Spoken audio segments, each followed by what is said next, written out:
Alors, tout au long de ce week-end, malgré les fluctuations sémantiques et historiques du terme de peuple, on a assisté tout de même, et c'est assez naturel en philosophie politique, à une forme de domination d'un modèle qu'on peut approximativement référer à Rousseau, qui consiste à dire que le peuple est une communauté qui s'institue comme subjectivité politique à partir d'un acte fondateur, mythique évidemment et non pas réel. Par quoi un peuple est un peuple, généralement donc pensé à partir d'un contrat social, et généralement destiné à articuler le social à l'étatique. Le peuple est ce sujet politique qui s'institue par son devenir étatique. Dans cette conception, donc, la logique, voire la nature de l'évolution est d'aboutir à un État en partant d'une société, et c'est au moment où la société s'institue en État qu'elle serait un peuple à proprement parler. Et cette logique condamne donc toutes les sociétés sans État à ne pouvoir donner naissance à un peuple à proprement parler, soit parce qu'elles ne seraient pas des communautés politiques du tout, mais des communautés apolitiques ou pré-politiques, soit parce qu'elles seraient encore en devenir, en retard donc, en quelque sorte, sur la forme achevée du peuple politique, conçu comme une démocratie représentative, incarnée dans un État de droit libéral, comme celui que l'on connaît. Donc on va s'attacher ici à critiquer cette thèse, une critique de l'assimilation d'un peuple à une communauté étatique, qui est bien évidemment déjà présente dans la tradition philosophique, notamment dans deux cas tout à fait spécifiques, le communisme lui-même, puisque le communisme, dans son appellation même et dans sa lettre chez Marx, va prévoir quelque chose comme une communauté politique d'après l'État. Comme vous le savez sans doute, le communisme achevé coïncide avec la disparition pure et simple de l'État. Et puis on peut aussi penser à une tradition un peu différente, qui serait celle de l'anarchisme, qui pense la possibilité d'un peuple sans État, non pas parce qu'il serait après l'État, mais parce qu'il serait, je dirais, à côté de l'État, ou parce qu'il n'aurait pas besoin de l'État par une modification profonde à la fois du système économique et du fonctionnement des rapports sociaux. Alors ce que nous allons voir aujourd'hui, en très peu de temps évidemment, c'est qu'il y a une autre manière de critiquer cette thèse classique de l'assimilation du peuple à l'État, qui est celle que propose non pas un philosophe, bien qu'il soit philosophe de formation, mais un anthropologue qui s'appelle Pierre Clastres, dans un ouvrage qui est encore relativement célèbre et qui a eu son heure de gloire dans les années 70, qui s'appelle « La société contre l'État ». Ouvrage de 1974, de ce encore jeune philosophe passé à l'anthropologie dans sa forme la plus empirique, et qui est malheureusement décédé dans un accident de voiture à 43 ans, en laissant une œuvre tout de même déjà tout à fait importante dans ce qu'on appelle le champ de l'anthropologie politique.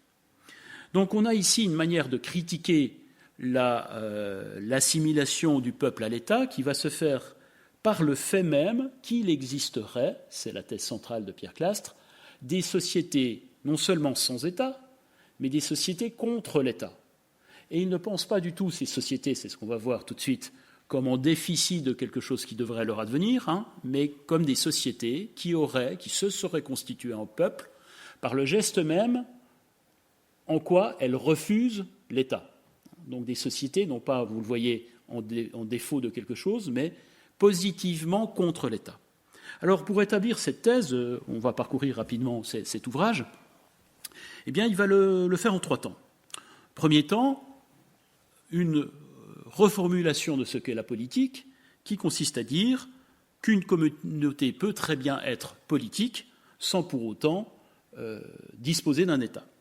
Deuxième temps, à partir du moment où on définit la politique comme une manière de gérer ou de produire de l'autorité, et donc de la légitimité, ce qui est la définition la plus commune du politique, à partir du moment où on distingue une autorité légitime et un pouvoir coercitif, un pouvoir contraignant qui est celui de l'État, il faut essayer de montrer comment, dans certaines communautés données, en l'occurrence les Guayakis, fonctionne ce système d'autorité politique sans pouvoir coercitif. Comment ça fonctionne ? Eh bien, il faut s'attacher à dégager ce qu'on appelle une chefferie, c'est-à-dire un système où il y a bien l'institution d'une autorité politique, mais rien qui ressemble au pouvoir coercitif d'un État ou au pouvoir coercitif du droit. Ça sera le deuxième temps.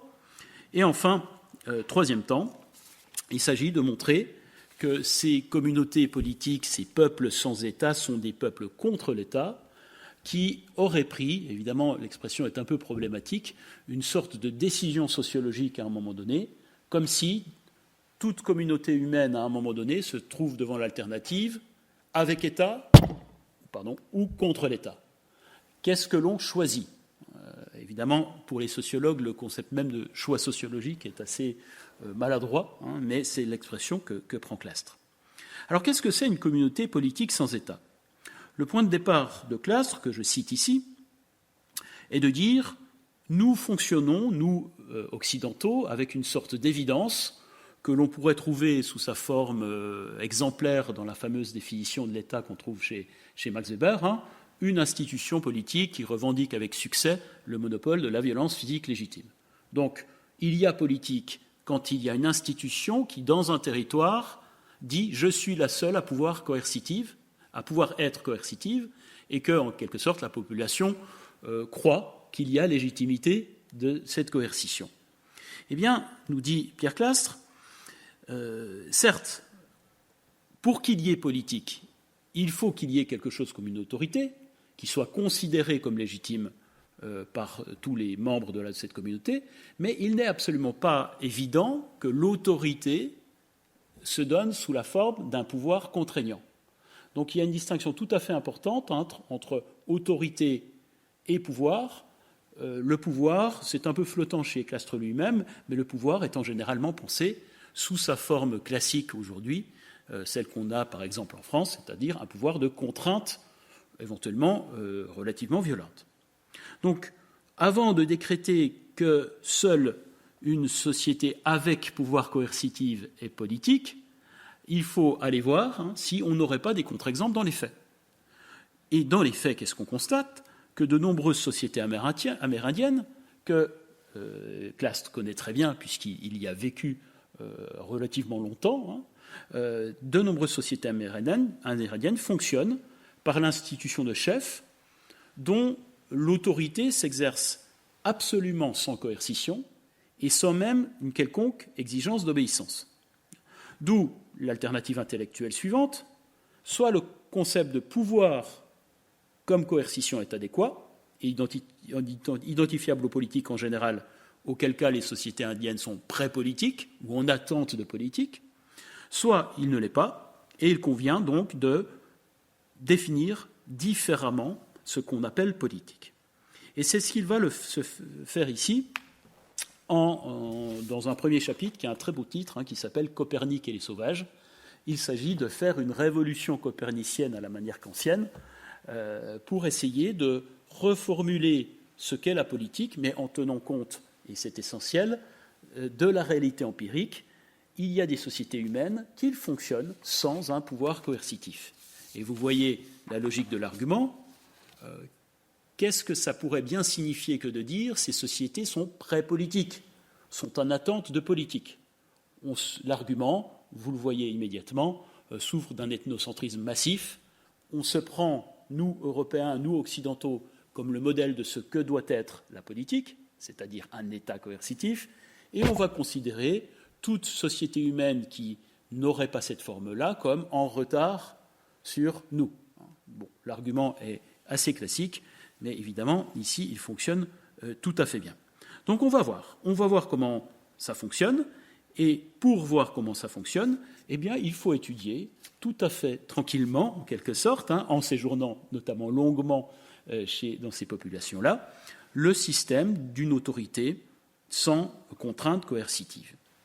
Et c'est avec cet objectif-là que Clastres va poser la question, chez les Guayakis, qu'est-ce qu'un chef ? Qu'est-ce qu'un chef ? Comment ça fonctionne, ce système d'autorité sans coercition qui, a priori, nous, occidentaux, nous étonne un petit peu ? Un chef, c'est quelqu'un qui a une autorité, mais qui, non seulement n'a pas de pouvoir, mais est empêché d'avoir un quelconque pouvoir de contrainte. Et pour être dans cette position très inconfortable de disposer d'une autorité sans disposer d'aucun moyen d'être contraignant, il faut un être tout à fait exceptionnel. Donc, en quelque sorte, c'est un coup de chance de tomber sur un chef qui puisse faire le boulot correctement. Alors, qu'est-ce qu'il doit faire, ce chef ? Eh bien, Clastres va s'appuyer ici sur un travail déjà assez bien arpenté par les anthropologues, et notamment par Lévi-Strauss, dans Tristes tropiques. Il va définir le chef par 4 spécificités que je reprends très rapidement. Premièrement, le chef, c'est l'instance modératrice du groupe. Deuxièmement, il se caractérise par une générosité à peu près sans limite. Le chef est celui qui donne et qui ne reçoit rien. Enfin, pas tout à fait rien, comme on va le voir dans la 4e caractéristique. Troisièmement, le chef est bon orateur. Et quatrièmement, le chef dispose d'une certaine quantité d'épouses et il est le seul à jouir de cette prérogative-là. Donc, il peut arriver très exceptionnellement qu'un chef dispose d'un pouvoir coercitif, notamment en période de guerre, où là, il faut une forme d'efficacité en quelque sorte. Mais le fonctionnement ordinaire de ces peuples sans État, c'est un chef qui est avant tout faiseur de paix. Et ça, c'est absolument fondamental. Il est faiseur de paix à la condition que cette obtention de la paix ne se fasse sans aucune contrainte réelle. Je cite Clastres ici. « Un chef n'est point pour eux un homme qui domine les autres, un homme qui donne des ordres à qui l'on obéit. Aucun Indien n'accepterait cela. » Et la plupart des tribus sud-américaines ont préféré choisir la mort et la disparition plutôt que de supporter l'oppression des Blancs. Les Guayaquis, voués à la même philosophie politique sauvage, séparaient radicalement le pouvoir et la violence. Donc, les Guayaquis ne supportent pas du tout d'être commandés. Donc, exclusion complète de l'ordre, au sens de la coercition. Second trait tout à fait curieux, le chef est, d'une certaine façon, condamné à une générosité permanente. Et d'ailleurs, Lévi-Strauss le remarque notamment chez Linda Bigvara, et ça le conduit à une sorte de misère matérielle à peu près constante. Alors, on va voir pourquoi cette misère tout de suite. Misère constante. Enfin, le bon orateur. Le bon orateur, ici, il ne s'agit pas du tout qu'il dise des choses particulièrement intéressantes. Le chef, c'est quelqu'un qui est au coin du feu et qui radote, qui dit toujours la même chose, qui consiste en gros à dire « la société fonctionne très bien, c'était mieux avant, surtout que rien ne bouge ». On le laisse divaguer dans son coin, on ne l'écoute pas, mais il parle constamment. C'est exactement comme ça que Clastres décrit ce travail du chef. Il parle, et enfin, donc, il a un certain nombre d'épouses. Alors, qu'est-ce que ça veut dire, cette position tout à fait étrange ? Clastres, qui est dans une forme de structuralisme assez dogmatique et assez orthodoxe, dit « Eh bien, le chef peut être chef au sens où il est une sorte d'aberration économique. Le chef, c'est celui qui, dans le système d'échange classique, échange de la parole, échange des biens et échange des femmes, c'est comme ça que l'on conçoit les échanges en ethnologie, représente une sorte de non-lieu. Pourquoi ? Eh bien, la chefferie indienne est fondée sur une sorte de pressentiment de ces sociétés qui dirait qu'un pouvoir coercitif serait une sorte de menace pour la culture, pour la société, comprise comme échange économique. Donc il faut trouver un moyen pour briser toute espèce de rapport entre le pouvoir et la culture, et il faut donc dessiner un espace anéconomique. Je cite ici, « C'est pour cela que l'on nomme chef, celui sur qui vient se briser l'échange des femmes, l'échange des mots, l'échange des biens. Le pouvoir politique est donc ici détenu par quelqu'un qui est absolument impuissant du point de vue concret, matériel, social, c'est celui des échanges.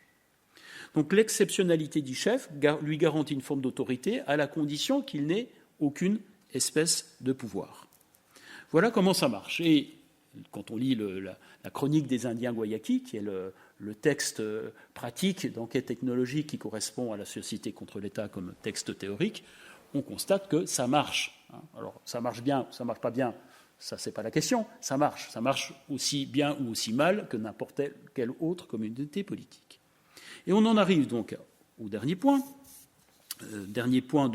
dernier chapitre qui s'intitule précisément « La société contre l'État », dans lequel Clastres part d'un constat et d'une critique. Le constat, donc, les sociétés primitives sont sans État. Critique, on conçoit ordinairement ce fait comme une privation. Comment va-t-on faire pour comprendre que la société, que l'on appelle ici encore dans le jargon de l'époque primitive, soit bien une société politique, soit bien une société qui exclut la coercition, et pourtant qu'elle soit une société, et donc un peuple ici, tout à fait politique. Il va le montrer par une relecture de Marx assez curieuse et assez originale qui consiste à dire ceci. Je le cite. « La division majeure de la société, celle qui fonde toutes les autres, y compris sans doute la division du travail, c'est la nouvelle disposition verticale entre la base et le sommet. C'est la grande coupure politique entre détenteurs de la force, qu'elle soit guerrière ou religieuse, et assujettie à cette force. La relation politique de pouvoir précède et fonde la relation économique d'exploitation. Avant d'être économique, l'aliénation est politique. Le pouvoir est avant le travail, l'économique est une dérive du politique, l'émergence de l'État détermine l'apparition des classes. » Il veut donc dire, et c'est évidemment une thèse renversante pour une tradition marxiste à laquelle il est par ailleurs assez attaché, qu'il n'y a pas, comme on le dit en jargon marxiste, une infrastructure économique et une superstructure politique, c'est l'inverse. Il y a un choix. Les sociétés décident de s'instituer en société des égaux ou décident de s'instituer en société verticalisée avec des dominants et des dominés. Le choix de l'État, c'est le choix de la domination. Le choix contre l'État, c'est le choix de l'égalité. À partir du moment où il y a domination politique, il y a institution de classe sociale. Vous voyez, c'est l'inverse de Marx, exactement l'inverse de Marx. Donc tout ce qu'il s'agit de comprendre, c'est pourquoi et comment, à un moment donné dans l'histoire de l'humanité, ce choix a été fait. Alors pour conclure, évidemment, on peut se poser la question, bon, très bien, mais qu'est-ce qu'il s'agit de montrer en étudiant ces sociétés ? Il s'agit tout simplement de montrer, pour Clastres, d'où évidemment le fait qu'il est abondamment lu dans la tradition anarchiste des années 70 et bien au-delà, qu'une société peut être quelque chose comme un peuple, sans État, à la condition que dans son fonctionnement même, elle exclut l'émergence de la coercition. Par tout un tas de systèmes qui ici relèvent de la chefferie, mais qui pourraient relever d'autres systèmes aujourd'hui. Alors, est-ce que c'est quelque chose qui marche ou quelque chose qui ne marche pas ? Et évidemment, tout ça reste largement en débat. Qu'est-ce qu'il vaut mieux pour aujourd'hui ? Une société où certes il y a de la verticalité, où certes il y a des dominants et des dominés, mais il y a aussi un droit qui assure les libertés individuelles et la possibilité pour chacun de mener sa vie, ou une société certes sans État et sans coercition, mais où le pouvoir est en quelque sorte dilué dans toute l'horizontalité de la société, où, au fond, chacun contrôle chacun, où tout le monde contrôle tout le monde, et où, surtout, c'est peut-être tout de même un problème, nous sommes dans une société qui est régie par une obligation d'immobilisme absolument totale.